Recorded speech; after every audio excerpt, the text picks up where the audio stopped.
کبیر دادا track suit پہن کے جم میں داخل ہو رہا تھا۔ 10-15 منٹ رسی کود کے اس نے جسم کو گرم کیا اور پھر پنچنگ بیگ پہ مکے برسانے لگا۔ پسینہ دھاروں کی صورت میں اس کے چہرے اور گردن پہ بہہ رہا تھا۔ مسلسل آدھا گھنٹہ پنچنگ بیگ کی پٹائی کر کے اس نے گلوز اتارے اور گہرے سانس لیتا ہوا جم سے باہر نکل آیا۔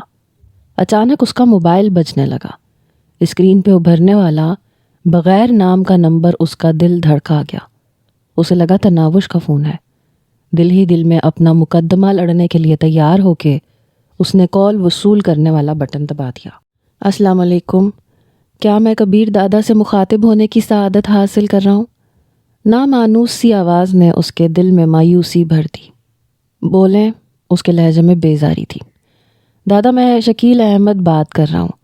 آپ مجھے نہیں جانتے مگر میں آپ کا بہت بڑا معتقد ہوں۔ آپ ہمیشہ سے میرے ہیرو رہے ہیں۔ شکریہ، میں تھوڑا مصروف ہوں اس لیے اجازت چاہوں گا۔ کال نہ کاٹنا دادا، بہت ضروری بات کرنا ہے۔ بولو، اس نے کوفت زدہ انداز میں کہا۔ آپ کی بیوی کو فصیح الدین نے اغوا کر لیا ہے اور وہ اس وقت اس کے عیاشی کے اڈے پہ ہے۔ کیا؟ ایک دم سے اس کے خون کی گردش تیز ہو گئی۔ اور تم میری بیوی کو کیسے جانتے ہو؟ وہ تیز لہجے میں تفصیل بتاتا ہوا بولا۔ جانتا ہوں دادا، شاہ جی کے گھر میں ہونے والی تقریب میں نے بھابھی کو سرخ رنگ کا دوپٹہ لپیٹے ہوئے دیکھا تھا۔ بدقسمتی سے میں فصیح الدین صاحب کے عیاشی کے اڈے کا انچارج ہوں اور ابھی تھوڑی دیر پہلے 2 آدمی انہیں لے کے میرے پاس آئے تھے۔ وہ بے ہوش تھیں۔ انہیں دیکھتے ہی میں پہچان گیا اور اب کوٹھی سے باہر نکل کے آپ کو کال کر رہا ہوں۔ جلدی آئیں دادا، بھابھی کی عزت خطرے میں ہے۔ فصیح الدین اس کے ساتھ اکیلے کمرے میں موجود ہے۔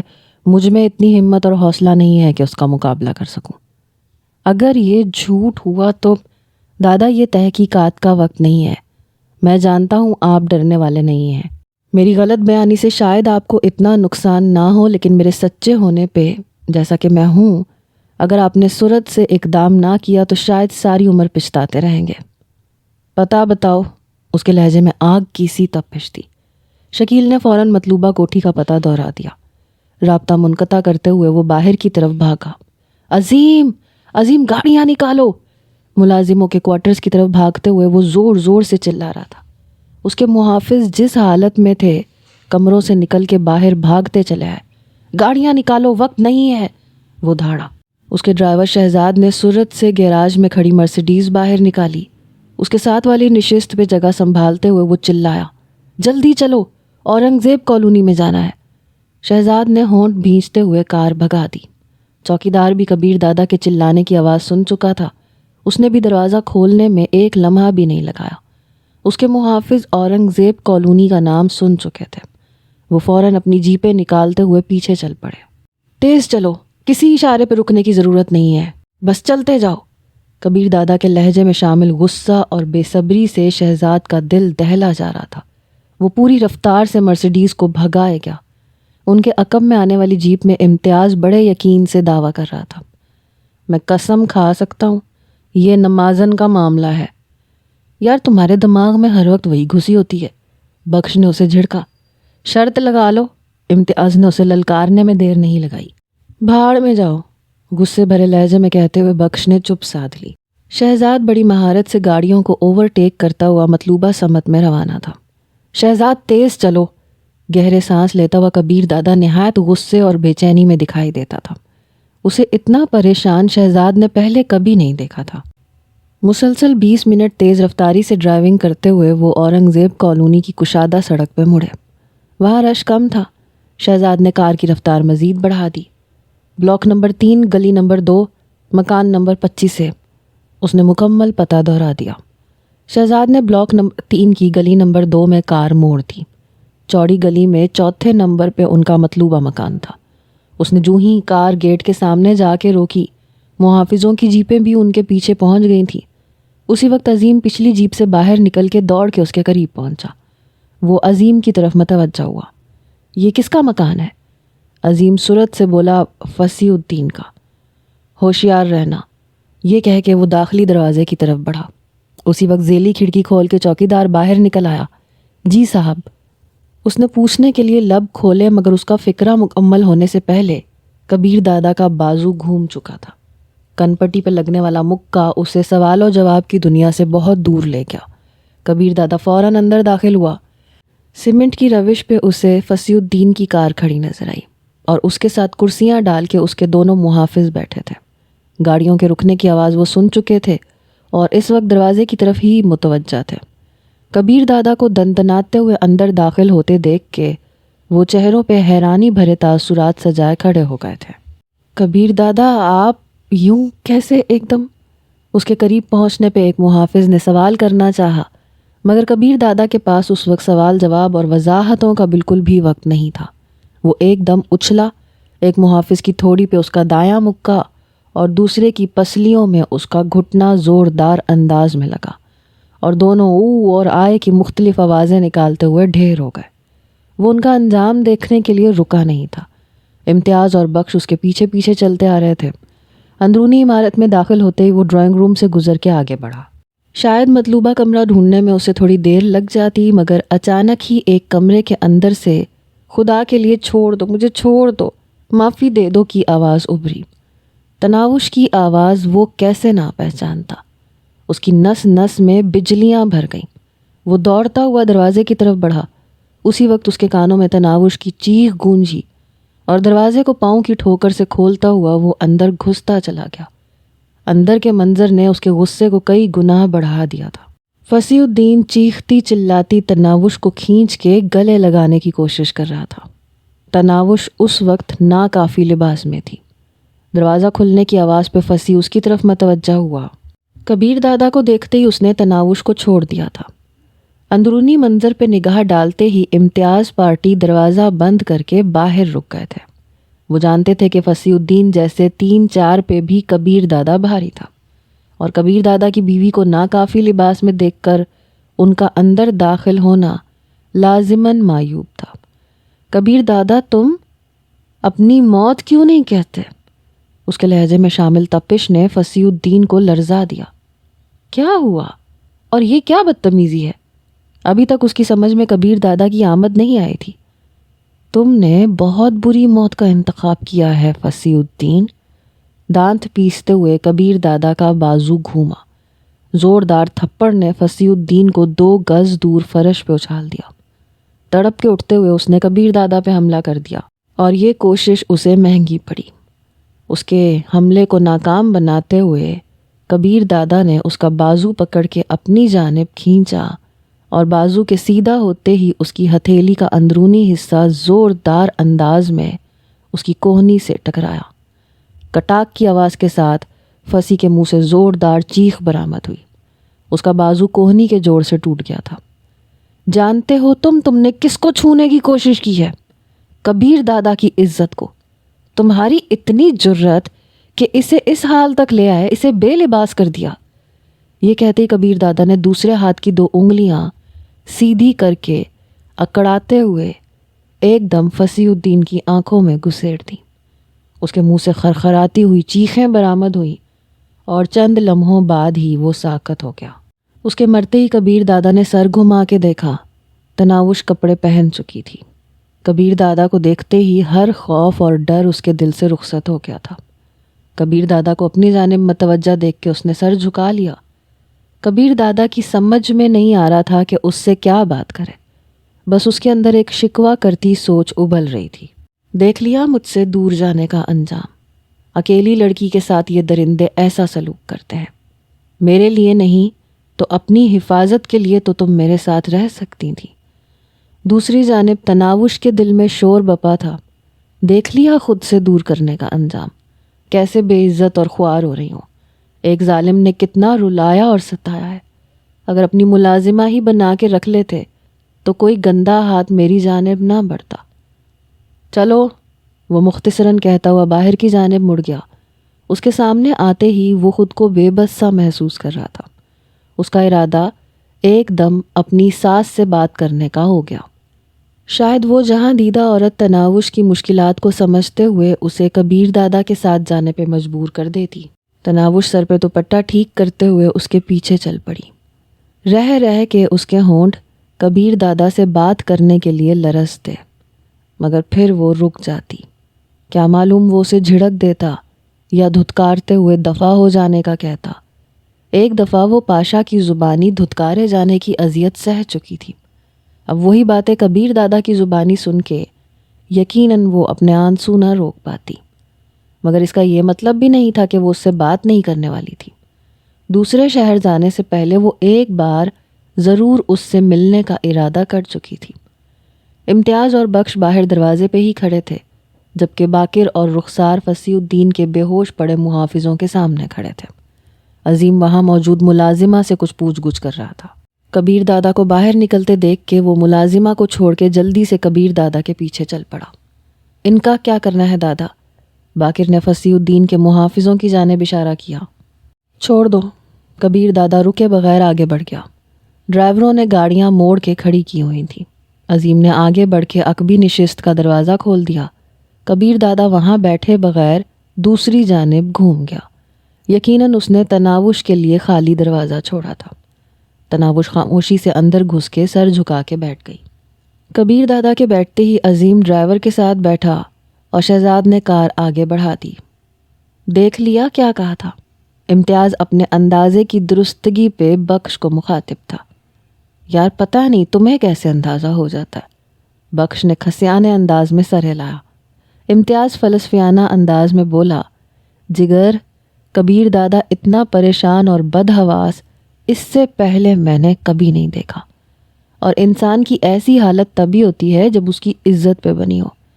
ویسے یہ نمازن ہر وقت کسی نہ کسی کے ہاتھوں پھنسی رہتی ہے۔ بخش بھی امتیاز کی تقلید میں تناوش کو نمازن کہنے لگا تھا۔ یہ بھی تو دیکھو کہ اسے جس نے بھی میلے ہاتھ سے چھونے کی کوشش کی وہ عبرتناک انجام سے دوچار ہوا ہے۔ دلاور شیخ، خاور شیخ اور عفاسی، ہتھ چھٹ جیسا آدمی بھی نہیں بچ پایا۔ بخش نے کہا، ویسے فاسی کی موت پہ کافی ہنگامہ کھڑا ہوگا۔ امتیاز ہنسا۔ کبیر دادا ایسے ہنگاموں کو پاؤں کی ٹھوکروں پہ اڑا دیتا ہے۔ صحیح کہا، بخش نے اس کی تائید میں سر ہلایا۔ کار کے آگے بڑھتے ہی عظیم نے پوچھا، دادا کہاں جانا ہے؟ کبیر دادا نے کہا، تناوش کے گھر۔ تناوش کا دل دھک سے رہ گیا۔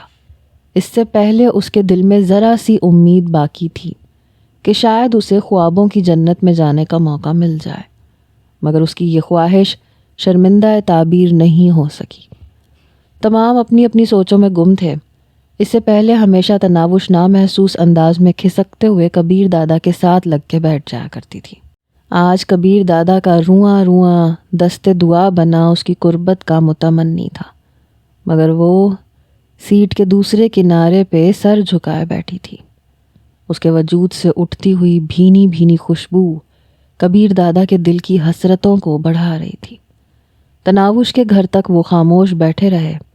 وہ کوشش کے باوجود اس سے کوئی بات نہیں کر سکا، اور نہ وہ چاہتے ہوئے اپنے دل کا حال بیان کر سکی۔ تناوش کے گھر کے سامنے کار رکتے ہی وہ نیچے اترتے ہوئے بولا، تم لوگ یہیں انتظار کرو۔ اس کی دیکھا دیکھی تناوش بھی نیچے اتر گئی۔ دروازے کے پٹ میں جھری دیکھتے ہوئے وہ دستک دینے کا ارادہ ترک کر کے دروازے کو دھکیلتا ہوا اندر گھس گیا۔ تناوش بھی اس کے پیچھے اندر داخل ہو گئی، مگر اسے کبیر دادا کے اپنے گھر میں داخل ہونے پر حیرانی ضرور ہو رہی تھی۔ شاید امی جان کو میری شکایت کرنے جا رہا ہو، اس نے سوچا، مگر اس کے ساتھ ہی اسے خیال آیا کہ آخر شکایت کیا کرے گا؟ میں کوئی اپنی مرضی سے تو وہاں نہیں گئی تھی، وہ مجھے اغوا کر کے لے گئے تھے، اس میں میرا تو کوئی قصور نہیں۔ ذہن کے گھوڑے دوڑاتے ہوئے وہ اس کے پیچھے چلتی رہی۔ بشرا کمرے میں ہی گھسی تھی۔ جو ہی کبیر دادا تناوش کو لیے گلا کھنکارتا ہوا اندر داخل ہوا، پریشانی سے سر پکڑے بیٹھی بشرا خوشی سے چیختے ہوئے بیٹی کی طرف بڑھی۔ تم کہاں تھی میری جان؟ وہ ماں کے ساتھ لپٹ کے خاموشی سے آنسو بہانے لگی۔ اتنا قریب آ کے اس کا محبوب پھر واپس لوٹنے والا تھا۔ کبیر دادا نے بھی بشرا کی بات کا جواب دینے کی ضرورت محسوس نہیں کی۔ وہ نہیں چاہتا تھا کہ تناوش کے اغوا کی بابت جان کے وہ پریشان ہو جائے۔ بشرا بیٹی کو تسلی بھرے چند الفاظ کہہ کے کبیر دادا کی طرف متوجہ ہوئیں۔ تو اسے آپ لے کے گئے تھے؟ کبیر دادا کی خاموشی کو اسبات جانتے ہوئے اس کی بات جاری رہی۔ مگر کیوں؟ آپ نے تو اسے دھتکار دیا تھا، پھر ساتھ لے جانے کا خیال کیسے آیا؟ جس لڑکی کو آپ گھر پہ نہیں رکھ سکتے، اس کے ساتھ عیاشی کرنے اور اس کی معصومیت سے فائدہ اٹھانے کی اجازت آپ کو کس نے دی ہے؟ کیا اسی لیے ہماری مدد کی تھی کہ اس کے بعد ہمارا تماشا بنا دو؟ آپ سے تو وہ دلاور شیخ ہی بہتر تھا، جو میری بیٹی کو ہمیشہ ہمیشہ کے لیے اپنانا چاہتا تھا۔ ماں جی نہیں، تناوش نے تڑپ کے ماں کو روکنا چاہا، جبکہ کبیر دادا ششدر کھڑا اس کی باتیں سن رہا تھا۔ وہ ساری باتیں اس کے سر کے کافی اوپر سے گزر رہی تھیں۔ تم خاموش رہو، بیٹی کو جھڑک کے وہ کبیر دادا کی طرف متوجہ ہو گئی۔ آپ بھرے مجمع میں نکاح پڑھوا کے میری چاند سی معصوم بیٹی کو دلہن بنا کے لے گئے، اور 4 دن کسی گاہک کی طرح اسے نوچ کھسوٹ کے دھتکار دیا۔ کیا آپ کی آفر کیے ہوئے روپے میری بیٹی کے دکھ درد کا سامان ہو سکتے ہیں؟ جانتے ہو وہ معصوم 2 دن سے کیسے تڑپ رہی ہے، کیسے گڑ گڑا رہی ہے کہ آپ کے پاس جا کے منت کروں کہ میری بیٹی کو بیوی نہیں ملازمہ ہی بنا کے رکھ لو، تنخواہ بھی نہیں لے گی، کسی حق کا مطالبہ بھی نہیں کرے گی، بس اسے خود سے دور نہ کرو۔ اگر آپ یہ سمجھتے ہیں کہ چند ٹکے دے کے میری بیٹی کے دکھوں کا مداوع کر دیں گے، یا کوئی گاڑی بنگلہ دے کے ہماری جھولی خوشیوں سے بھر دیں گے، تو یہ آپ کی غلط فہمی ہے۔ ہم غریب ضرور ہیں، مگر کسی کے سامنے ہاتھ نہیں پھیلاتے، خاص کر حرام کی دولت کا 1 روپیہ نہیں چاہیے ہمیں۔ اور اب گزارش یہ ہے کہ میری بیٹی کا پیچھا چھوڑ دو، اسے اپنے دکھوں اور غموں کے ساتھ رہنے دو۔ جتنی عیاشی کرنا تھی آپ نے کر لی، میری بیٹی نے پورا معاوضہ ادا کر دیا ہے۔ امید ہے میری درخواست کو شرف قبولیت بخشتے ہوئے آئندہ آپ یہاں نظر نہیں آئیں گے۔ امی جان، تناوش دکھ بھرے لہجے میں چیخ پڑی، بکواس بند کرو ورنہ اپنے ہاتھوں سے تمہارا گلا گھونٹ دوں گی۔ بشرا کو سخت غصہ آیا ہوا تھا۔ یہ بے حیائی اور بے غیرتی نہیں ہے تو اور کیا ہے؟ 2 دن پہلے گھر سے نکال دیا، آج دل چاہا تو پھر اٹھا کے لے گیا، چند گھنٹوں بعد دوبارہ واپس چھوڑنے آ گیا۔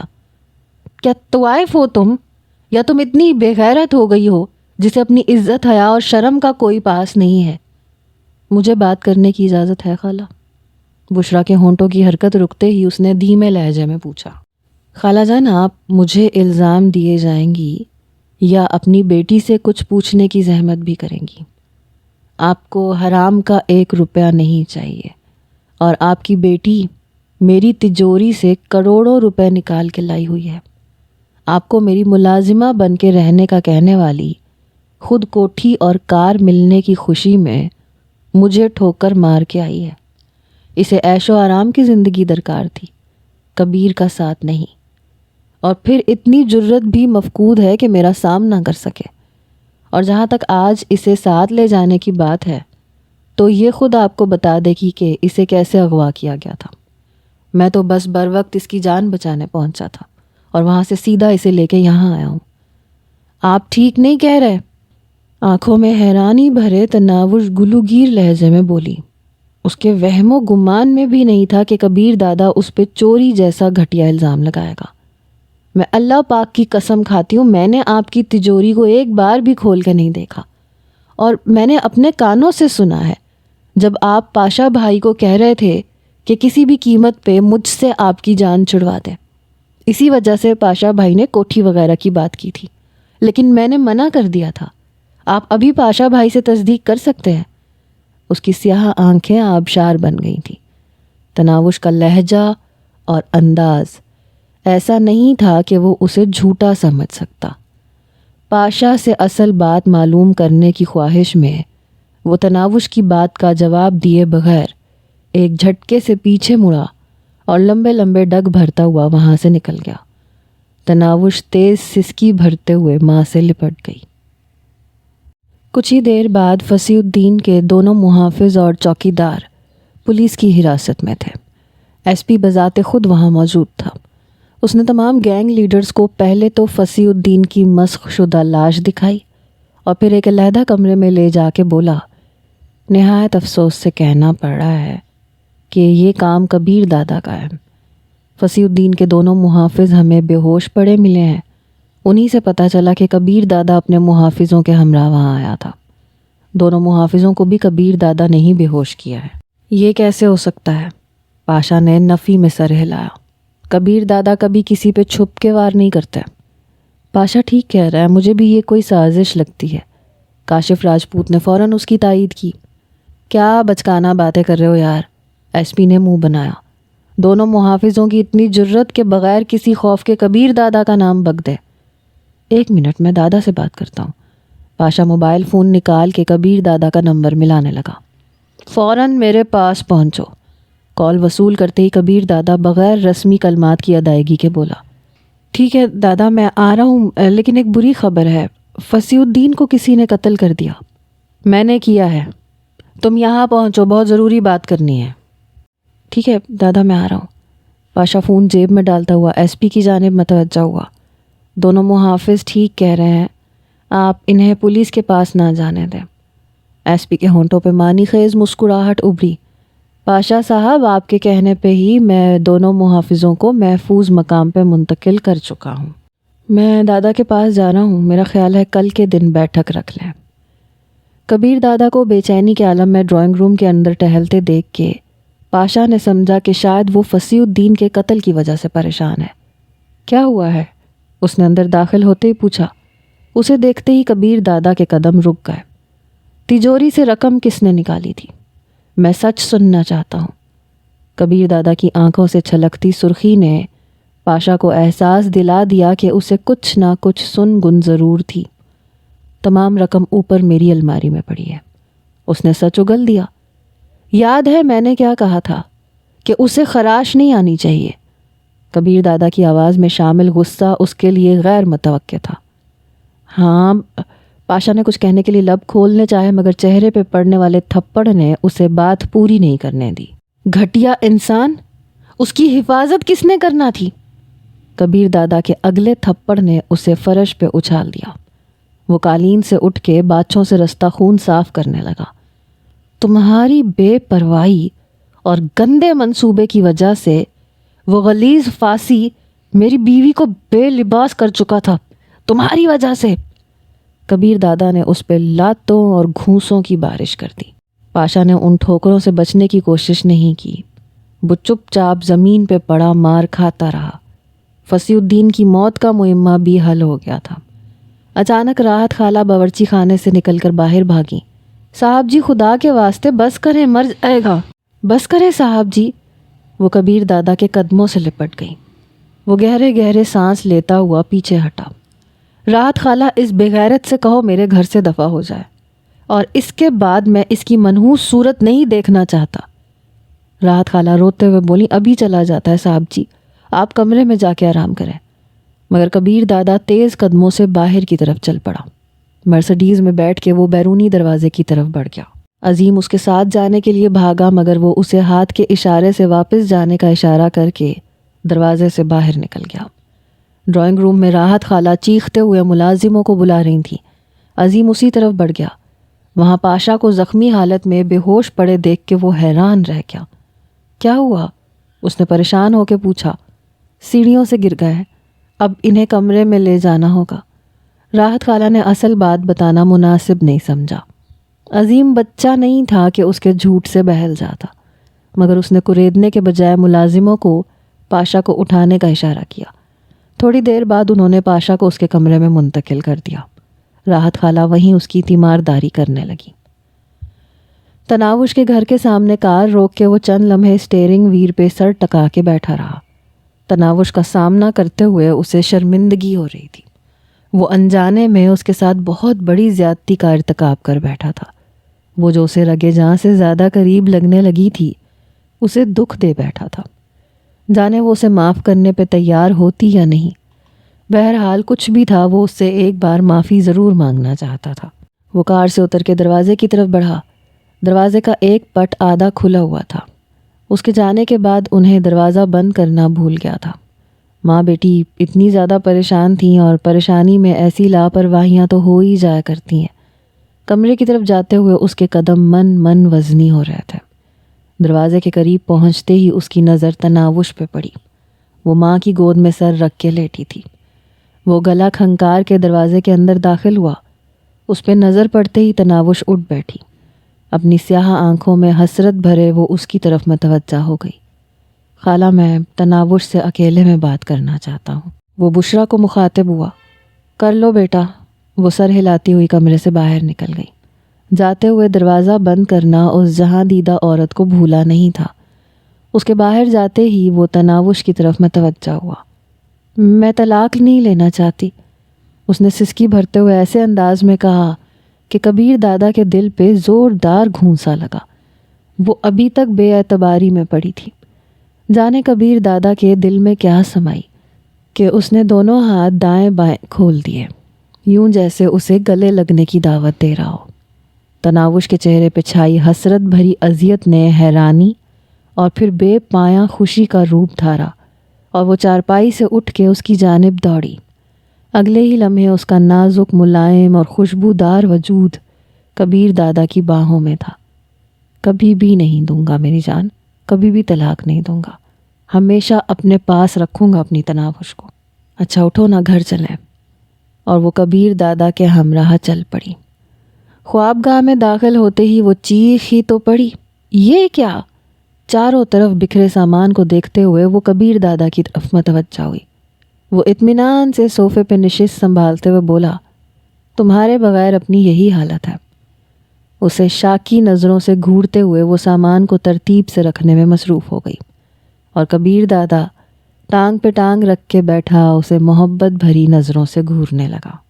رات کو کبیر دادا کے سر پہ سر دھرے وہ چاہت بھرے لہجے میں پوچھ رہی تھی، میرے لیے کیا قربان کر سکتے ہو؟ تم جانتی ہو۔ کبیر دادا کا جواب حسب منشا تھا۔ کیا یہ سارا ٹھاٹ باٹ، یہ گاڑیاں، بنگلے، عیش و آرام کی زندگی، یہ سب کچھ چھوڑ سکتے ہو؟ وہ بے بسی بھرے لہجے میں بولا، ہاں، مگر یہ زندگی ایک ایسا کمبل ہے جو چاہ کے بھی میں خود سے دور نہیں کر سکتا۔ کبیر میری جان، حرام کی دولت پہ یہ عیش و آرام ہم کب تک کر پائیں گے؟ ایک دن مرنا تو ہے۔ کیا ہمارے پاس حکم الحاکمین کی بارگاہ میں پیش کرنے کے لیے کوئی جواز، کوئی بہانہ موجود ہے؟ کبیر ہنسا۔ لگتا ہے میری زندگی سے تنگ آ گئی ہو۔ اگر میں کہوں ہاں میرے لیے کبیر دادا کو قتل کر دیں تو کیا جواب ملے گا؟ اس کے ہونٹوں پہ محبت بھری مسکراہٹ نمودار ہوئی۔ کم از کم نا میں جواب نہیں ملے گا۔ کبیر دادا کے خفیہ ٹھکانے پہ تمام لوگ موجود تھے۔ اس نے پہلی بار تمام گینگز کے بڑوں کو اپنے پاس بلایا تھا۔ تمام کے بیٹھتے ہی کبیر دادا نے گفتگو کی ابتدا کی۔ پچھلے کچھ دنوں سے کچھ ناپسندیدہ اور برے واقعات کا سامنا رہا۔ جو کچھ بھی ہوا اس کے بارے میں تمام کو معلوم ہے۔ تفصیلات دہرانا وقت کا ضیاع ہوگا۔ غلطی کس کی تھی، قصوروار کون تھا، ان سب باتوں کو ماضی کا قصہ سمجھیں۔ ہماری کامیابی اتفاق اور اتحاد کے ساتھ رہنے میں ہے۔ تمام گینگز کو ان کا علاقہ بٹا ہوا ہے، اور ہر ایک کو اس حد بندی کا لحاظ رکھتے ہوئے اپنا کام کرنا ہوگا۔ باقی شمشیر دادا کے زمانے میں تمام گینگز اپنی کمائی کا مخصوص حصہ شمشیر دادا کے حوالے کرتے تھے، جو شہاب قصوری صاحب کے اقتدار میں ختم ہو گیا تھا۔ میں بھی شہاب قصوری صاحب کی طرح آپ لوگوں سے کوئی حصہ طلب نہیں کروں گا، مگر ایک بات دھیان میں رہے کہ اس کے بعد اگر کسی نے کوئی سازش وغیرہ کی تو مجھ سے خیر کی امید نہ رکھے۔ کسی کو اگر کسی سے شکایت ہے تو مجھے بتائے، تمام مل بیٹھ کے اس مسئلے کا حل نکالیں گے۔ یقین مانیں ہمارے آپس کے جھگڑے اور لڑائیاں ہمیں کمزور کر دیں گے۔ اب اگر کسی کو میری بات سے اختلاف ہے تو اپنا نقطہ نظر بیان کر سکتا ہے۔ کبیر دادا آپ کی باتیں بجا ہیں۔ پچھلے دونوں جو واقعات ہوئے انہیں زیر بحث لائے بغیر صرف ایک عرض کروں گا کہ بات بڑھانے میں کردار زیادہ آپ کا رہا۔ ایک لڑکی گو کہ میں اسے اپنی بہن سمجھتا ہوں، مگر اس کے لیے کسی کو قتل کرتے وقت کم از کم صفائی کا موقع دینا چاہیے تھا۔ اگر آپ اپنی بیوی کے لیے یوں جذباتی نہ ہوتے تو شاید بات اتنی آگے نہ بڑھتی۔ پاشا کی بات نے سب کو ششدر کر دیا تھا۔ کوئی سوچ بھی نہیں سکتا تھا کہ وہ کبیر دادا کو اس طرح بھی بات کر سکتا ہے۔ کبیر دادا نے اسے ڈانٹتے ہوئے کہا، اوے گدھے، جب کہہ دیا کہ ماضی کو نہ کرے دو تو پھر ایسی بکواس کا مقصد؟ پاشا احتجاج کرتے ہوئے بولا، کبیر دادا میں ایک گینگ کا بڑا ہوں، آپ کسی بیٹھک میں مجھے یوں مخاطب نہیں کر سکتے۔ باقی آپ کا یہ کہنا کہ ماضی کو نہ کریدا جائے تو گستاخی معاف۔ ماضی کی غلطیوں سے ہی آدمی سیکھتا ہے۔ نوشاد آفریدی اور اخلاق حسین نے غلطی کی اور جرمانہ ادا کیا، اور آپ نے جو غلطی کی اس کا کیا؟ اگر آپ شمشیر دادا کی طرح بڑے نہیں ہیں تو جواب دیں۔ دیتا ہوں جواب۔ کبیر دادا کرسی سے اٹھ کے جارحانہ انداز میں اس کی طرف بڑھا اور اسے گریبان سے پکڑ کے اٹھاتے ہوئے اس کے چہرے پہ تھپڑ رسید کرنا چاہا۔ پاشا نے فوراً اس کی کلائی تھام لی۔ کبیر دادا نے ایک جھٹکے سے اپنا ہاتھ چھڑواتے ہوئے اسے پیچھے کی طرف دھکا دیا۔ بیٹھک برخواست کی جاتی ہے، کہہ کے وہ لمبے قدم رکھتا ہوا باہر نکل گیا۔ پاشا یہ کیا بے وقوفی ہے؟ کاشف راجپوت نے اسے ڈانٹا۔ یہ بے وقوفی نہیں ہے، یہ حقیقت ہے دادا، تلخ لہجے میں کہتے ہوئے پاشا بھی باہر نکل گیا۔ اسے کیا ہوا؟ پاشا کے جاتے ہی شہاب قصوری نے حیرت کا اظہار کیا۔ جہاں تک میں سمجھا ہوں اصل بات کوئی اور ہے۔ اخلاق حسین نے معنی خیز انداز میں سر ہلایا۔ باقی بھی اپنی اپنی رائے دینے لگے۔ یار پاشا مسئلہ کیا ہے؟ نوشاد اور اخلاق حسین وہاں سے سیدھا پاشا کے خفیہ اڈے پہ پہنچے۔ دونوں کو پاشا کے رویے کی کرید لگی ہوئی تھی۔ کچھ نہیں یار، پاشا نے گہرا سانس لیتے ہوئے کہا۔ آپ لوگ یوں ہی پریشان ہو گئے ہیں۔ پریشان تو ہوں گے نا یار، اخلاق حسین مصنوعی پریشانی ظاہر کرتا ہوا بولا۔ مشکل سے پہلے والے جھگڑوں سے نمٹے ہیں، اب تازہ جھگڑا کھڑا ہوگا تو برا تو لگے گا نا۔ پاشا کے چہرے پہ کشمکش کے آثار ابھرے، یوں جیسے اصل بات کہنے نہ کہنے کی سوچ میں ہو، اور پھر ایک نتیجے پہ پہنچتے ہوئے بولا، اب کبیر دادا زیادتی کر رہا ہے۔ کیسی زیادتی؟ اخلاق حسین نے لہجے میں ہمدردی سموتے ہوئے پوچھا۔ آپ ہم سے بات کریں، شاید اس مسئلے کا کوئی بہتر حل نکل آئے۔ وہ مجھے گینگ ختم کر کے اپنے گینگ میں شامل ہونے کا حکم دے رہے ہیں۔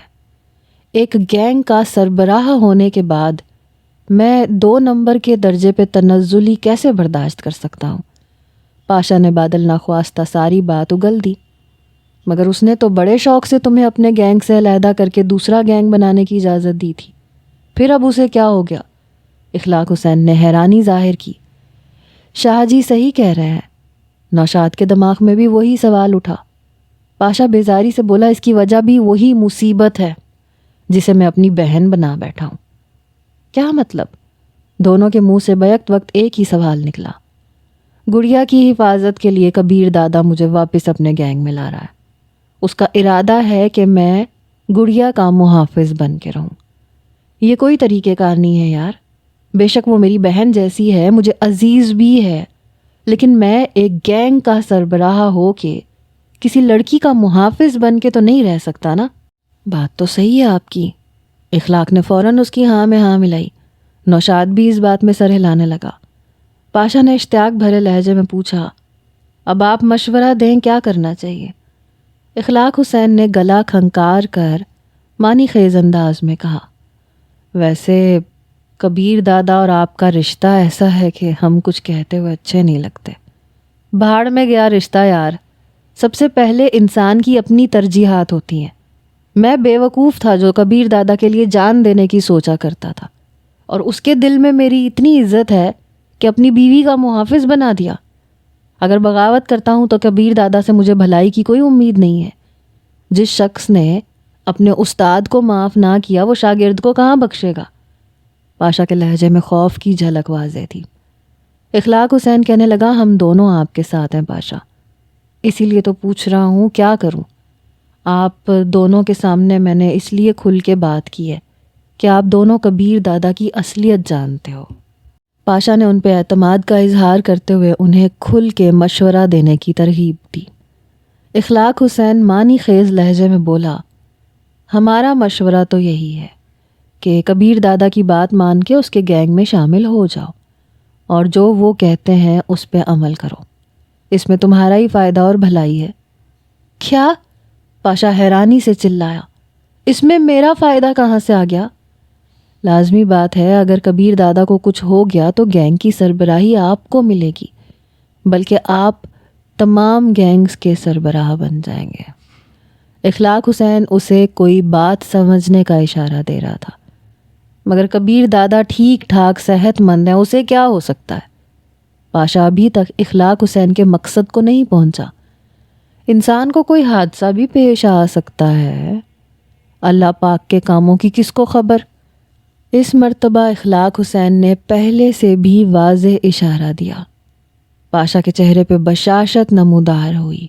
یقیناً اس کی سمجھ میں اخلاق حسین کے اشارے آ گئے تھے۔ صحیح کہہ رہے ہو شاہ جی، زندگی کا کیا بھروسہ، وہ کیا کہتے ہیں، انسان تو بس پانی کا بلبلا ہے۔ اخلاق حسین اور نوشاد نے بناوٹی کہا لگایا۔ اخلاق کہنے لگا، بس یہی بات ہم بھی آپ کو سمجھانا چاہتے تھے کہ اپنے استاد کی بات ٹالنا مناسب نہیں ہے۔ استاد کی بات مان کر ہی کوئی مرتبہ اور عزت ملتی ہے۔ پاشا نشست سے اٹھتا ہوا بولا، میرا خیال ہے مجھے جا کے کبیر دادا کو منانا چاہیے، اور آپ لوگوں سے مشورہ لینے کے لیے کبھی کبھار زحمت دینے آتا رہوں گا۔ اخلاق حسین چاپلوسانہ لہجے میں بولا، ہمارے لیے مستقبل کے سربراہ کو مشورہ دینا باعث سعادت ہوگا۔ وہ دونوں پاشا کے ساتھ ہی کھڑے ہو گئے۔ کبیر دادا کے پاس شہاب قصوری اور بابر حیات بیٹھے تھے، جبکہ پاشا وہاں پہنچا۔ اسے دیکھ کے کبیر دادا نے رخ پھیر لیا۔ معذرت خواہ ہوں دادا، میں نے نازیبا کلمات منہ سے نکالے تھے، مگر باخدا میرا ارادہ آپ کی توہین کرنے کا نہیں تھا۔ پاشا نے وہاں جاتے ہی ندامت ظاہر کی۔ کبیر دادا اس کی بات کا جواب دیے بغیر خاموش بیٹھا رہا۔ پاشا دوبارہ بولا، میں نے اپنے گینگ کے تمام ارکان کو آپ کے گینگ کے ساتھ مل جانے کے احکامات دے دیے ہیں۔ اس مرتبہ کبیر دادا کے چہرے پہ مدھم سی مسکراہٹ نمودار ہوئی۔ ٹھیک ہے، جاؤ اپنی ذمہ داری سنبھالو۔ پاشا نے اس بات میں سر ہلایا اور باہر نکل گیا۔ شہاب قصوری پوچھنے لگا، کچھ سمجھ میں نہیں آ رہا کبیر دادا، یہ کیا معاملہ ہے؟ پہلے آپ نے خود پاشا کو اپنا آدھا علاقہ دے کے علیحدہ کیا، اب دوبارہ اپنے ساتھ شامل کر لیا۔ کبیر دادا تفصیل بتاتے ہوئے بولا، یار سچ کہوں تو پچھلے دنوں جو کچھ اخلاق حسین اور نوشاد آفریدی نے کیا ہے، اس کے بعد مجھے اپنی بیگم کے بارے میں احتیاط برتنا پڑ رہی ہے۔ اس کی حفاظت کے لیے کچھ ایسے آدمی کی ضرورت تھی جو اس ذمہ داری کو اچھے طریقے سے سر انجام دے سکے، اور اس کام کے لیے مجھے پاشا بہترین لگا، کیونکہ ایک تو لڑائی بھڑائی کا ماہر ہے، دوسرا میرے ساتھ مخلص بھی ہے، اور سب سے بڑھ کے یہ کہ میری بیگم کو اپنی چھوٹی بہن سمجھتا ہے۔ اس بات پہ پاشا تھوڑا خفا تو تھا، مگر اب لگ رہا ہے اسے اپنی غلطی کا احساس ہو گیا ہے۔ پاشا کے گینگ کو کبیر دادا کے گینگ میں ضم ہوئے 5واں دن تھا۔ پاشا زیادہ تر وقت کبیر دادا کی کوٹھی میں ہی گزارتا تھا۔ البتہ کبیر دادا کی گھر کی آمد کے بعد وہ آوارہ گردی کرنے نکل جاتا تھا۔ ایک دن اپنی کار خراب ہونے کی وجہ سے وہ کبیر دادا کی کار ساتھ لے گیا۔ اس رات وہ خاصی دیر لگا کے واپس لوٹا۔ کار گیراج میں کھڑی کر کے وہ کمرے میں سونے چلا گیا۔ رات گئے سونے کے باوجود وہ صبح سویرے ہی جاگ گیا۔ کبیر دادا کے جانے کا وقت قریب آیا تو وہ باہر لان میں آ گیا، مگر مقررہ وقت پہ کبیر دادا باہر نہ نکلا۔ تھوڑی دیر انتظار کرنے کے بعد وہ بے چین ہو کے کبیر دادا کے دروازے پہ دستک دے رہا تھا۔ آ جاؤ کی آواز سنتے ہی وہ اندر داخل ہوا۔ کبیر دادا شب خوابی کے لباس میں صوفے پہ بیٹھا خبریں سن رہا تھا۔ اس کا موڈ کافی خوشگوار تھا۔ تناوش اس کے ساتھ ہی بیٹھی ہوئی تھی۔ آئیں بھیا، پاشا کو دیکھتے ہی وہ محبت پاش لہجے میں بولی۔ آج دیر سے جانے کا ارادہ ہے دادا؟ پاشا نے نشست سنبھالتے ہوئے پوچھا۔ تناوش اس کے لیے تھرموس سے چائے انڈیلنے لگی۔ کبیر دادا نے منہ بناتے ہوئے کہا، کہاں یار، تمہاری بہن کے نرالے منصوبے ہوتے ہیں۔ آج جمعے کا دن ہے اور پورا دن محترمہ نے میرے ساتھ گزارنا ہے۔ ایسے ضد تو نہیں کرتے گڑیا؟ پاشا نے فوراً تناوش کو سمجھانے کی کوشش کی۔ ضد تو نہیں کی بھیا، آپ خود انصاف کریں، ہفتے میں ایک دن تو میرا بھی بنتا ہے نا۔ اچھا ٹھیک ہے۔ پاشا کے کچھ کہنے سے پہلے کبیر دادا نے کہا، اس کی بات مان لی ہے، میں چلتا ہوں۔ پاشا مایوس انداز میں کہتا ہوا باہر نکل آیا۔ اسی دوران ڈرائیور شہزاد اس کے پاس پہنچ گیا۔ دادا کار کی چابی تو دیں۔ عظیم بتا رہا تھا کہ آج کبیر دادا نے کہیں نہیں جانا، تو میں نے سوچا کار کی سروس کروا لوں۔ کل وقت نکال کے کروا لینا، فی الحال چابی میرے پاس ہی رہنے دو، مجھے ضرورت پڑ سکتی ہے۔ پاشا نے چابی اس کے حوالے نہیں کی۔ وہ جی دادا کہہ کے واپس مڑ گیا۔ شام کو کبیر دادا تناوش کو اس کی ماں سے ملوانے لے گیا۔ اس وقت پاشا ڈرائنگ روم میں ہی بیٹھا تھا۔ انہیں تیار ہو کے جاتے دیکھا تو پاشا فوراً کار کو گیراج سے نکال کے لے آیا۔ کبیر دادا نے محافظوں کو ساتھ لے جانے کی ضرورت محسوس نہیں کی۔ ان کے گھر سے نکلتے ہی پاشا بھی اپنی کار لے کے نکل آیا۔ پتہ نہیں خراب کھڑی گاڑی کیسے ٹھیک ہو گئی۔ اس کا رخ ساحل والے اڈے کی طرف تھا۔ ایک مخصوص جگہ پہ پہنچ کے اس نے موبائل فون نکال کے کبیر دادا کا نمبر ملایا۔ کیا بات ہے پاشا؟ اس نے کال وصول کرتے ہوئے پوچھا۔ وہ تیز تیز لہجے میں بولا، دادا بہت بڑی گڑبڑ ہو گئی ہے، آپ فوراً ساحل والے اڈے پہ پہنچیں۔ مگر کبیر دادا کی بات کو کاٹتے ہوئے اس نے بے صبری کا اظہار کیا۔ آپ جلدی تشریف لائیں، پھر واپس چلے جانا، ابھی تفصیل بتانے کا وقت نہیں ہے۔ اچھا میں آ رہا ہوں۔ کبیر دادا نے رابطہ منقطع کر دیا۔ آدھے گھنٹے بعد اسے دور سے کبیر دادا کی کار آتی دکھائی دی۔ اس جگہ لوگوں کی آمد و رفت نہ ہونے کے برابر تھی۔ وہ تیار ہو کے بیٹھ گیا۔ کبیر دادا کی کار لمحہ بلمحہ قریب آ رہی تھی۔ دوربین نکال کے اس نے کار میں کبیر دادا کے اکیلا ہونے کی تسلی کر لی، اور پھر وہاں موجود لوگ ایک ہولناک دھماکے کی آواز سن رہے تھے۔ کالے رنگ کی مرسیڈیز کئی گز فضا میں اچھل کے ٹکڑے ٹکڑے ہو گئی۔ کار میں موجود اکیلا وجود گوشت کے ٹکڑوں کی صورت میں کار کے ٹکڑوں کے ساتھ ہی بکھر گیا۔ پاشا نے افسردہ نظروں سے کار کو دیکھا اور موبائل فون نکال کے اخلاق حسین کا نمبر ملانے لگا۔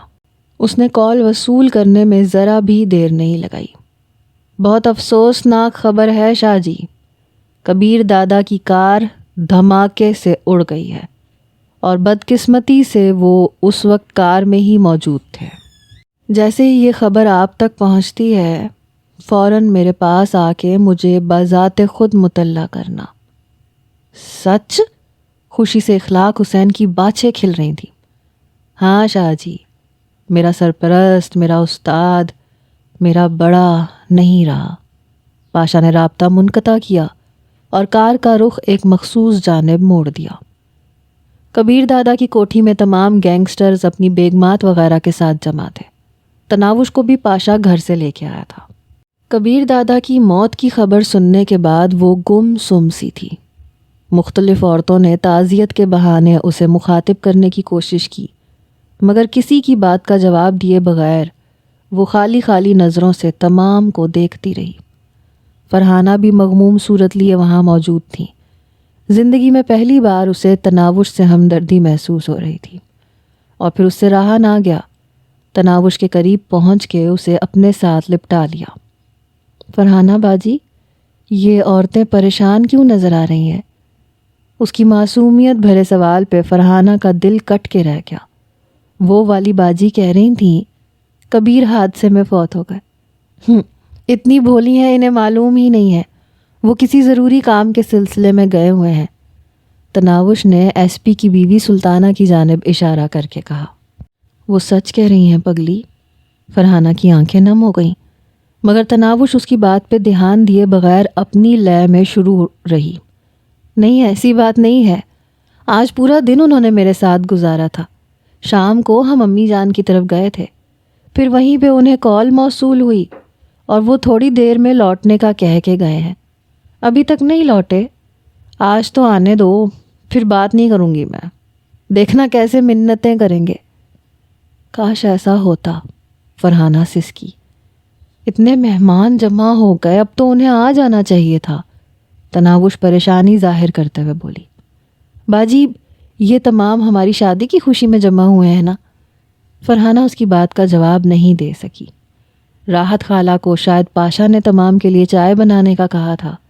اسے باورچی خانے کی طرف بڑھتا دیکھ کے تناوش کہنے لگی، راحت خالہ، سالن میں خود بناؤں گی، وہ بس آنے والے ہی ہوں گے۔ صبح ناشتے کے بعد سے انہوں نے کچھ نہیں کھایا۔ پاشا اپنی جگہ سے اٹھ کے اس کے قریب پہنچا۔ چلو گڑیا، تم تھوڑی دیر آرام کر لو، تناوش نے پریشانی ظاہر کی۔ مگر بھیا وہ آ کے خفا ہو جائیں گے کہ مہمان بیٹھے ہیں اور میں سونے کو لیٹ گئی۔ میں انہیں سمجھا دوں گا۔ پاشا اسے اپنے ساتھ لپٹائے ہوئے خوابگاہ میں لے گیا۔ بیڈ کی سائڈ ٹیبل کی دراز سے نیند کی گولی نکال کے اس نے تناوش کو کھلائی اور خوابگاہ کا دروازہ بند کرتے ہوئے باہر نکل آیا۔ نوشاد اسی وقت اخلاق حسین کے کان میں سرگوشی کر رہا تھا۔ اگر یہ نام نہاد بھائی نہ ہوتا تو چھوکری تو ہاتھ میں تھی۔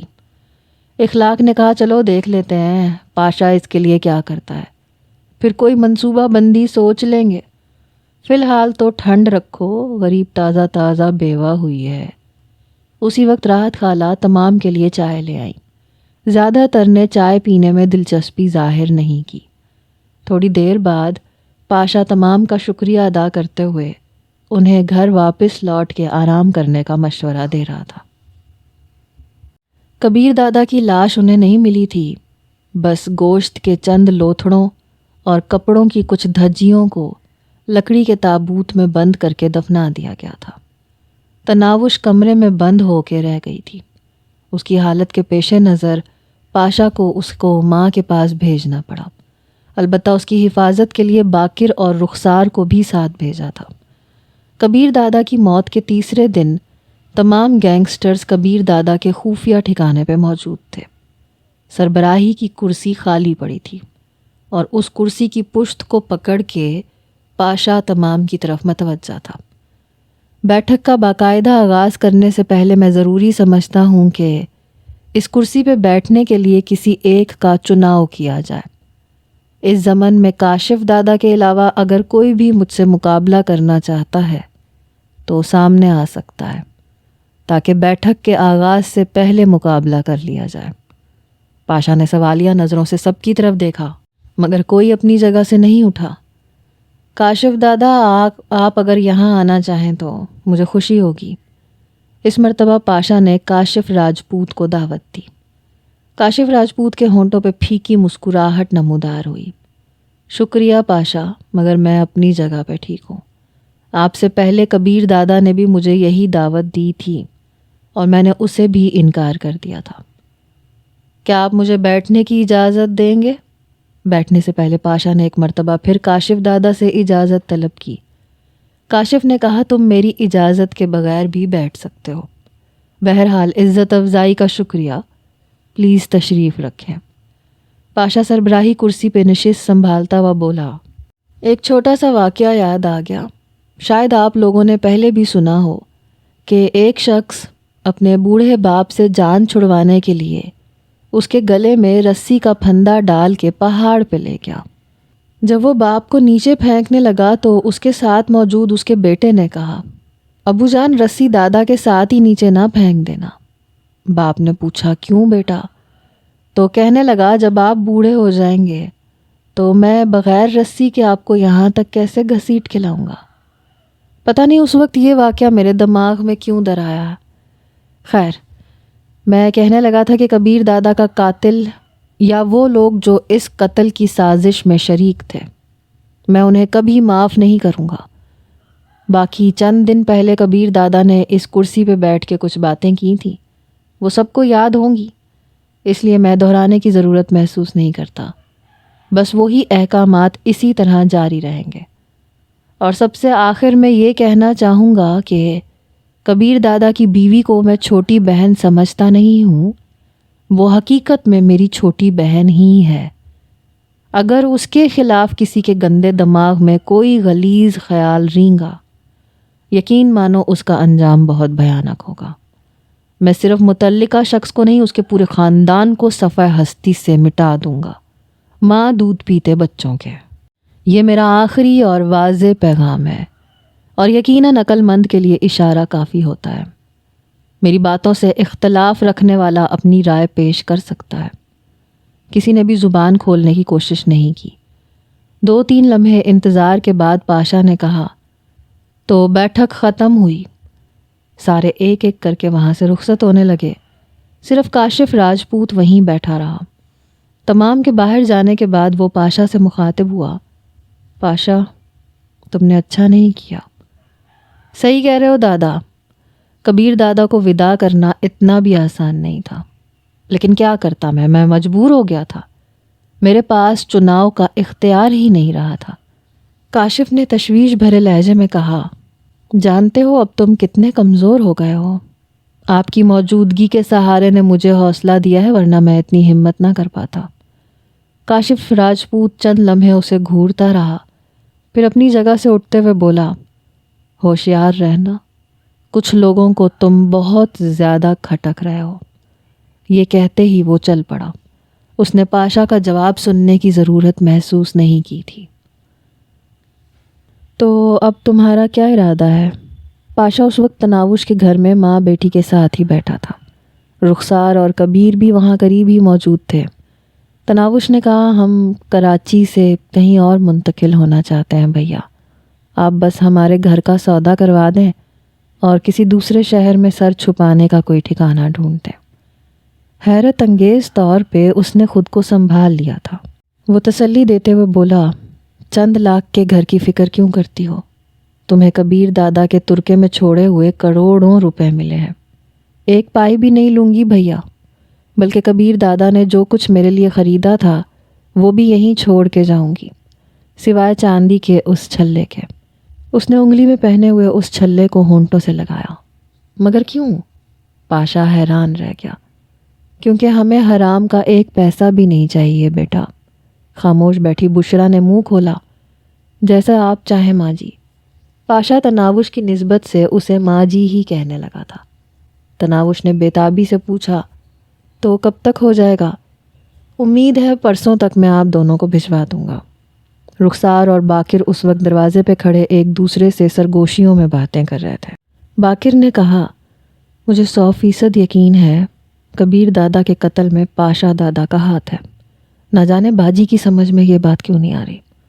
رخسار اسے سمجھاتے ہوئے بولا، یار چھوٹی سی لڑکی ہی تو ہے، اسے ان چال بازیوں کا کیا پتہ، اور ویسے بھی اسے معلوم ہو بھی جائے تو کیا کر لے گی۔ باقر نے کہا، کم از کم پاشا کے چہرے پہ موجود نقاب تو ہٹ جائے گا۔ کتنے خلوص اور معصومیت سے وہ اسے بھائی کا درجہ دیے ہوئے ہے، بیچاری کو اس منافقانہ رشتے سے تو نجات ملے گی۔ رخسار نے مشورہ دیا، چھوڑ یار، پہلے غریب کا بھائی قتل ہو گیا تھا، اس نے پاشا سے دل بہلایا ہوا ہے، رہنے دو یہ رشتہ اس کے پاس۔ باقر نے کہا، میں اسے اشارے کنائے میں 2-3 دفعہ اس طرف متوجہ کر چکا ہوں، مگر اتنی بھولی ہے اس کی سمجھ میں ہی نہیں آ رہا۔ تم نے ضرور مرنا ہے بے وقوف، رخسار نے اسے ڈانٹا، آئندہ ایسی کوشش نہ کرنا۔ اس وقت تو باقر خاموش رہا، مگر اس کا ارادہ تبدیل نہیں ہوا تھا۔ رات کو اسے تناوش سے بات کرنے کا موقع مل گیا۔ ان دونوں میں سے آدھی رات تک ایک آدمی جاگ کے دروازے پہ موجود رہتا تھا، جبکہ دوسرا صحن میں چارپائی بچھا کے لیٹ جاتا تھا۔ تناوش اور اس کی ماں کمرے میں ہی سوتی تھیں۔ رات کے وقت تناوش عموماً صحن میں نکل کے گھومنا شروع کر دیتی تھی۔ اس وقت بھی تناوش بے چین ہو کے کمرے سے باہر نکلی اور صحن میں چکرانے لگی۔ باقر ہمت مجتمع کرتا ہوا اس کے قریب پہنچا۔ باجی، ایک بات کہنا تھی۔ کہو بھائی، وہ چونکتے ہوئے اس کی طرف متوجہ ہوئی۔ پہلے آپ وعدہ کریں کہ یہ بات آپ کے اور میرے درمیان راز رہے گی۔ باقر نے اپنی حفاظت کی گنجائش باقی رکھنا چاہی۔ آپ شاید یہ بتانا چاہ رہے ہیں کہ کبیر کی موت میں بھیا ملوث ہے نا؟ نہ جانے اس نے کیسے اتنا صحیح اندازہ لگا لیا تھا۔ وہ ہکلایا، جی باجی، یہی بات ہے۔ وہ اطمینان بھرے لہجے میں بولی، کبیر اس وقت یہیں میرے گھر میں موجود تھے جب انہیں کال وصول ہوئی تھی کہ جلدی سے ساحل والے اڈے پہ پہنچے، اور وہ کال بھیا نے کی تھی۔ باقر نے حیرانی بھرے لہجے میں پوچھا، تو آپ پہلے دن سے جانتی ہیں؟ ہاں، اس نے افسردہ انداز میں سر ہلا دیا۔ پھر پاشا دادا کو باور کیوں نہیں کروایا؟ وہ جانتے ہیں کہ مجھے اس بارے میں سب کچھ معلوم ہے، لیکن مجھے وہ چھوٹی بہن کی طرح ہی چاہتے ہیں۔ ان سے دشمنی مول کے میں کبیر کو واپس تو نہیں لا سکوں گی، البتہ بھائی کو اور ان کی ہمدردیوں کو کھو دوں گی۔ کیا آپ بھی چاہتے ہیں کہ میں مکمل طور پہ بے آسرا رہ جاؤں؟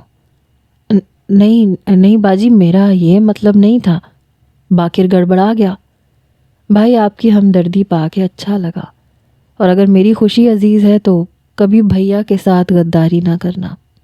باقر سر جھکا کے خفیف سا پیچھے ہٹ گیا۔ اس کے وہم و گمان میں بھی نہیں تھا کہ وہ چھوٹی سی لڑکی اتنا کچھ جانتی ہوگی۔ اس کے حوصلے اور ہمت سے بھی وہ خاصا متاثر ہوا تھا۔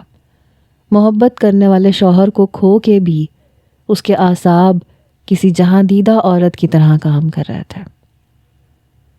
تناوش سے ملاقات کے دوسرے دن رات کے 2 بجے پاشا کو ایک گمنام نمبر سے کال وصول ہوئی۔ اس کے ہیلو کہتے ہی دوسری جانب سے ایک شناسا آواز ابھری، میں 3 بجے تک پہنچ جاؤں گا، میں منتظر ہوں۔ رابطہ منقطع کر کے وہ سرعت کے ساتھ کمرے سے باہر نکلا۔ تھوڑی دیر بعد وہ اپنی کار میں تناوش کے گھر کی طرف روانہ تھا۔ تناوش کے گھر کے سامنے کار رکتے ہی باقر نے دروازہ کھول کے باہر جھانکا۔ آٹومیٹک رائفل اس نے تیار حالت میں پکڑی ہوئی تھی، مگر کار سے پاشا کو اترتے دیکھ کے اس کے تنے ہوئے اعصاب ڈھیلے پڑے۔ رخسار کو اٹھاؤ اور تم دونوں واپس کوٹھی پہ پہنچو، پاشا نے اندر گھستے ہی اسے حکم دیا۔ جی دادا، یہ کہہ کے وہ سوئے ہوئے رخسار کی طرف بڑھ گیا۔ تناوش بھی ان کی آواز سن کے کمرے سے نکل آئی تھی۔ بھیا، اس نے سوالیہ انداز میں پکارا۔ ہاں گڑیا، میں ہوں، امی کو بھی جگا دو اور آپ لوگ ابھی یہاں سے روانہ ہو گئے۔ جی بھیا۔ تناوش کے لہجے میں شامل خوشی باقر اور رخسار کو حیران کر گئی تھی، مگر وہ زیادہ سوچنے کی زحمت کیے بغیر گھر سے باہر نکل گئے۔ گھر سے نکلتے ہی انہیں خالی رکشہ مل گیا۔ ان دونوں کے غائب ہوتے ہی پاشا ماں بیٹی کا ہاتھ بٹانے کے لیے کمرے میں داخل ہوا، مگر وہ پہلے سے سارا سامان سمیٹ چکی تھی۔ یقیناً یہ کام وہ سر شام ہی انجام دے چکی تھی۔ کتنی دیر ہے بھیا؟ تناوش نے بے صبری سے پوچھا۔ 3 بجے تمہیں لینے گاڑی پہنچ جائے گی۔ تناوش نے ہاتھ میں پکڑے موبائل کی اسکرین روشن کرتے ہوئے وقت دیکھا۔ 3 بجنے میں چند منٹ ہی رہتے تھے، اور پھر اس کی سماعتوں نے گلی میں گاڑی کے رکنے کی آواز سنی۔ وہ بے صبری سے دروازے کی طرف بھاگی۔ پاشا اور بشرا اس کی حالت دیکھ کے ہنس پڑے۔ دروازے پہ پہنچ کے وہ رکی۔ اسی وقت دروازے کو دھکیلتا ہوا شلوار قمیض میں ملبوس ایک لمبا تڑنگا شخص اندر داخل ہوا۔ تناوش اس کی طرف یوں بڑھی جیسے لوہا مقناطیس کی طرف حرکت کرتا ہے۔ اگلے ہی لمحے وہ اس کی باہوں میں تھی۔ کبیر! تناوش کے لہجے میں محبت، بے صبری، بےتابی، خلوص اور نہ جانے کون کون سی کیفیات شامل تھیں۔ کبیر کی جان! آنے والے نے محبت بھرے انداز میں اس کے ماتھے پہ بوسہ دیا اور اس کے دونوں بازوؤں سے پکڑ کے اسے اوپر اٹھا لیا۔ وہ پھول کی طرح ہلکی پھلکی تھی۔ اسے سر سے بلند کر کے وہ ہنسا۔ مجھے یاد کیا تھا؟ تناوش نے نفی میں سر ہلایا۔ نہیں، بھولی ہی نہیں تھی، یاد کیا کرتی۔ اچھا ابھی وقت نہیں ہے، ہم نے کافی لمبا سفر طے کرنا ہے۔ اسے نیچے اتار کے وہ کمرے کی جانب بڑھ گیا۔ پاشا کمرے کے دروازے پہ کھڑا تھا۔ اس کے قریب پہنچتے ہی وہ اس سے لپٹتے ہوئے رو پڑا۔ ارے پاگل، روتے کیوں ہو؟ کبیر دادا نے اس کے سر پہ شفقت بھرا ہاتھ پھیرا۔ پاشا نے سسکی بھری۔ آپ نے میرے کبیر دادا کو مار دیا۔ کبیر دادا آپ دیدہ ہو کے بولا، ہاں، مگر اس کے بدلے تمہیں بڑے بھائی کا تحفہ بھی تو دیا ہے۔ بھیا آپ لوگوں کی بہت یاد آئے گی۔ زندگی میں پہلی بار اس نے کبیر دادا کو بھائی کہا تھا۔ کبیر دادا نے اس کے ماتھے پہ بوسہ دے کے علیحدہ کیا۔ خوب دیکھ بھال اور سمجھداری سے وقت گزارنا۔ جی بھیا، اس نے اس بات میں سر ہلا دیا۔ چلو سامان گاڑی میں رکھو، پاشا کو کہہ کے وہ بشرا کی جانب بڑھا۔ ماں جی آپ تیار ہیں؟ ہاں بیٹا، پچھلے کئی دنوں سے منتظر تھی، اور اس پگلی سے تو ایک ایک پل گزارنا مشکل ہو گیا تھا۔ اچھا ہے تمہارا نیا موبائل فون اس کے پاس نہیں تھا، ورنہ ضرور بھانڈا پھوڑ دیتی۔ ماں جی لگا لیں شکایتیں، دیکھ لوں گی آپ کو۔ تناوش نے دھمکی دینے میں دیر نہیں کی۔ تھوڑی دیر بعد وہ سوزوکی وین میں اپنا سامان منتقل کر چکے تھے۔ پاشا سے ایک بار پھر محبت بھرے انداز میں مل کے کبیر ڈرائیونگ سیٹ پہ بیٹھ گیا۔ تناوش بھی بے ساختہ پاشا کے ساتھ لپٹ گئی۔ بھیا اپنا وعدہ یاد رکھنا، تم بھی۔ اس نے اس کے سر پہ شفقت بھرا ہاتھ پھیر کے پاشا نے اس کے لیے اگلی نشست کا دروازہ کھول دیا۔ آنکھوں میں نمی لیے وہ اچک کے سیٹ پہ بیٹھ گئی۔ بشرا پیچھے بیٹھ گئیں۔ الوداعی ہاتھ لہرا کے کبیر نے وین آگے بڑھا دی۔ پاشا وین کے موڑ مڑنے تک وہیں کھڑا وین کے عقبی بتیوں کو گھورتا رہا۔ اس کے دماغ میں ہفتہ بھر پہلے کی تناوش سے ہونے والی ملاقات کا منظر تازہ ہوا۔ بھیا آپ کہاں ہیں؟ چائے پیتے ہوئے اسے تناوش کی کال موصول ہوئی تھی۔ اس نے پوچھا، میں اپنے کمرے میں ہوں۔ کیا دادا چلے گئے؟ ہاں، تناوش کا جواب بس بات میں تھا۔ اچھا میں آ رہا ہوں کہہ کے اس نے کال کاٹ دی۔ پھر چائے کی پیالی ختم کیے بغیر وہ اس کے کمرے میں پہنچا۔ اس نے کھڑے ہو کے پاشا کو بڑے بھائی جیسا احترام پیش کیا۔ پاشا کے نشست سنبھالتے ہی وہ بیٹھ گئی۔ مسکراتے ہوئے وہ بولا، کیا بات ہے، بولو۔ بھیا میں انہیں جرم کی دنیا سے نکالنا چاہتی ہوں۔ تناوش نے بغیر کسی تمہید کے دل میں موجود بات اگل دی۔ کیا؟ پاشا ششدر رہ گیا۔ کیا کہہ رہی ہو؟ ایسا ہونا ناممکن ہے گڑیا۔ ناممکن تو کبیر کا شادی کرنا بھی تھا، ناممکن تو ان کا مجھے بیوی کا درجہ دینا بھی تھا، ناممکن تو پاشا کا مجھے بہن بنانا بھی تھا، ناممکن تو شمشیر دادا کا شکست کھانا بھی تھا۔ جب اتنے سارے ناممکن ہو سکتے ہیں تو یہ بھی ہو جائے گا۔ پاشا نے پوچھا، کیا تم اس موضوع پہ دادا سے بات کر چکی ہو؟ ہاں، انہوں نے بھی یہی کہا جو آپ کہہ رہے ہیں۔ تو پھر تمہاری سمجھ میں آ جانا چاہیے۔ تناوش کے چہرے پہ حیرت نمودار ہوئی۔ دل کو کیسے سمجھاؤں؟ پاشا فلسفیانہ انداز میں بولا، دل کی ماننے والے گھاٹے میں رہتے ہیں۔ وہ اطمینان بھرے لہجے میں بولی، تب جب دماغ دل کی مخالفت کر رہا ہو۔ اگر تمہیں خطرے کا اندازہ ہوتا تو تم یقیناً ایسا نہ سوچتی۔ میری تجویز سننے کے بعد اگر آپ اپنے موقف پہ ڈٹے رہے تو میں کبھی بھی کبیر کو جان کے خطرے میں نہیں ڈالوں گی۔ بولو۔ پاشا کرسی سے ٹیک لگاتے ہوئے بے دلی سے بولا۔ تھوڑا سا سوچ کے تناوش اپنا منصوبہ بیان کرنے لگی۔ جوں جوں اس کی بات آگے بڑھتی گئی، پاشا کی دلچسپی سوا ہوتی گئی۔ بات کے اختتام پہ پاشا نے تحسین آمیز لہجے میں کہا، کیا کبیر دادا کو اس بات پہ راضی کر سکتی ہو؟ وہ اعتماد بھرے لہجے میں بولی، میں انہیں زہر کا پیالہ پینے کو کہوں گی نا تو بھی مجھے نہ سننے کو نہیں ملے گی۔ پاشا نے پوچھا، وجہ؟ کیونکہ ان کے لیے جان دینا مجھے آسان لگتا ہے جتنا باورچی خانے میں جا کے چائے بنانا، اور وہ مجھ سے بڑھ کر مجھے چاہتے ہیں۔ پاشا نے اس بات میں سر ہلاتے ہوئے کہا، ٹھیک ہے انہیں تیار کرو، اور تناوش نے مطمئن انداز میں سر ہلا دیا۔ ابتدائی 2-3 ماہ انہیں کچھ مشکلات کا سامنا کرنا پڑا جو بتدریج ختم ہوتی گئیں۔ کبیر نے پرانی زندگی کو اس طرح بھلا دیا تھا جیسے وہ کبھی غلط کاموں میں ملوث ہی نہ رہا ہو۔ تناوش کی محبت بھری توجہ نے اس کے دل میں کبھی عیش و آرام کی زندگی چھوڑنے کا ملال پیدا نہیں ہونے دیا۔ وہ اپنے کبیر کا پہلے سے بھی زیادہ خیال رکھتی اور اس کی اتنی خدمت کرتی کہ بعض اوقات وہ شرمندہ ہو جاتا۔ اس نے ایک چھوٹی سی کریانے کی دکان کھولنے کے ساتھ وہ سوزوکی وین پہ گاؤں کے چند بچوں کو شہر کے اسکول لے جاتا تھا، لے بھی آتا تھا۔ ان کی گزر اوقات اچھے طریقے سے ہو رہی تھی۔ تناوش کے زور دینے پہ اس نے قرآن مجید 2 بار حفظ کرنا شروع کر دیا تھا، اور یہ دیکھ کے وہ خود بھی حیران رہ گیا تھا کہ 3-4 ماہ میں اسے پورا قرآن مجید دوبارہ یاد ہو گیا تھا۔ رمضان شریف میں تراویح کی امامت کرواتے ہوئے جہاں اس کی خوش الحانی موضوع بحث بنی ہوئی تھی، وہیں اس کی رقیق القلبی کو بھی یاد کیا جاتا تھا۔ دوران تلاوت وہ بے ساختہ رونا شروع ہو جاتا تھا۔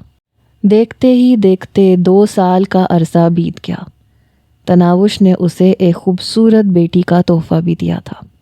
زندگی دھیرے دھیرے نارمل ہو رہی تھی، لیکن تناوش کی محبت کا جادو آج بھی کبیر کے دل و دماغ پہ پوری طرح چھایا ہوا ہے۔ تناوش کے ہوتے ہوئے اسے اور کچھ یاد ہی نہیں رہتا، اور اب تو اوپر سے تناوش کی گڑیا بھی بالکل تناوش جیسی ہی معصوم اور پیاری ہے۔